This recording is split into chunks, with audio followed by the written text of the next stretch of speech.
Ryan, I guess it's a few days on from the semi-final, Leinster semi-final win over Garrycastle, which is a very comfortable win for yourselves, considering, I guess, coming into the game that it would have been seen as a stumbling block for yourselves in terms of progressing in Leinster and heading hopefully further into the All-Ireland Championship. I'm sure the focus has already switched to the Leinster final now against Eire OG in a couple of weeks' time. Yeah, absolutely. Yeah, I suppose this time of year the games come thick and fast, so you don't really have much. You have to move on straight away. So yeah, lucky enough to get over the semi-final there, and just massive focus now for 2 weeks. We're really looking forward to it. It's been a really good year for yourselves. League unbeaten in league and unbeaten in championship so far this year. Obviously a league final to come in a couple of weeks' time against Ballyboden, a Dublin title already under your belts, and a Leinster final as well. So it's been a pretty excellent year for yourselves. The momentum has kind of kept you going over the past few months. Yeah, it's been a great year for us. I think competing in those competitions, what's served as well has been the depth of the panel, like that there's so many lads that are able to come in and contribute, and I think that's testament to the squad that we've been able to compete on both fronts. But yeah, it's been a great year, so hopefully we can keep it going.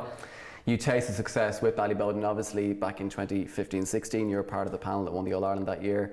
I'm sure you want to do that again. How much will that experience count for you this year, and how much has it counted already, maybe in progressing through Dublin and winning the Dublin Championship, and obviously now progressing through Leinster? How much has that experience from 2015-16 helped you this year?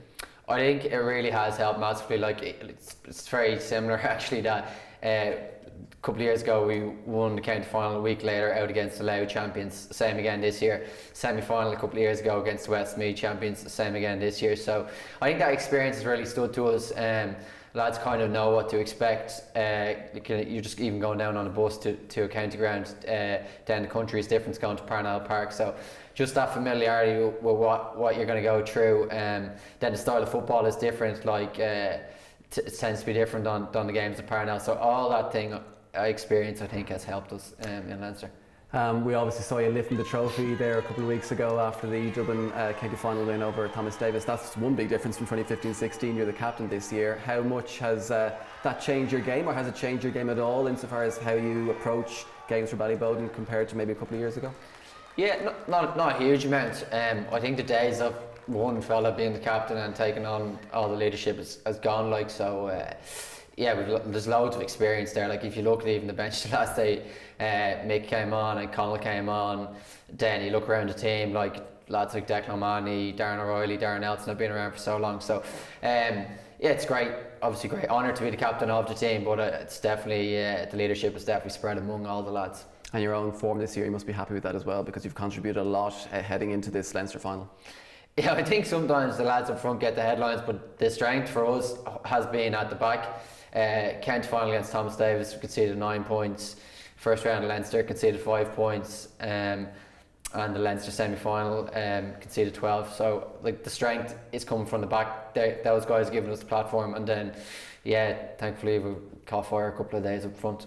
We mentioned the success you've had so far this year and how well you've done so far this year. Looking into this Leinster final now against Eire OG of Carlow, what do you know about them? Yeah, Eire OG, well, they're 5-time Leinster champions, so obviously have great history. I think anyone that's seen them on Saturday night against Portlaoise will know how good they are. Like first minute, great goal that they got. Yeah, I think they have 9 players on the Carlow inter-county team, so you know they have lots of experience. They're actually 3-time in a row Carlow champions. They were in Leinster last year and the year before that. So yeah, we know it's going to be a massive challenge. It's one obviously that we're looking forward to. It's great to be in the Leinster final, but yeah, it's going to be a massive challenge. How much has the success, you mentioned Mick McCauley there already, and the likes of Rob McDade yourself, you've trained with Dublin over the past few years, and your brother as well. How much has that success from the Dublin, the inter-county point of view, rubbed off on the panel itself? The likes of training with those guys in the inter-county panel, bringing that into the Ballyboden setup, how much has that rubbed off? Yeah, it's gonna help massively. Obviously Dublin are a great team, so anyone that's been involved in that is training with them is going to bring you on. Even just being involved with the camp is going to bring anyone on. So it's definitely helped players' own individual development, and then that obviously helps the Ballyboden team. So yeah, it probably has been a massive help to individuals. Anthony Rainbow is 2 years in charge of Ballyboden now, coming up in December. What has he brought? I mean, you obviously played under Andy McEntee when you won the All-Ireland a few years ago. How different is Anthony Rainbow compared to Andy McEntee? And what's Anthony Rainbow brought to the Ballyboden setup over the last couple of years that's obviously working so far? Yeah, it's funny, like they're both totally different characters. So I suppose it just shows you that there's no one size fits all. Initially with Andy, maybe, we hadn't won in a while, so he maybe brought that steeliness that we needed. Anthony's much more, I suppose, focused on developing the whole squad. He's a very calm guy, brings great leadership, and I think the lads have the utmost respect for him. Like, even you look at his own inter-county career, 20 years playing like at the highest level, All-Stars and captain of the international rules. So like the lads have massive respect for him, and then he's obviously done a superb job with us. Like when he took over, we weren't exactly shooting the lights out, so I think it's testament to him how far that we've come. And finally, it's a busy few weeks for the club itself, because this year you're celebrating the 50th anniversary of Ballyboden St Endas, and the gala's on this Friday to celebrate the 50th birthday of the club.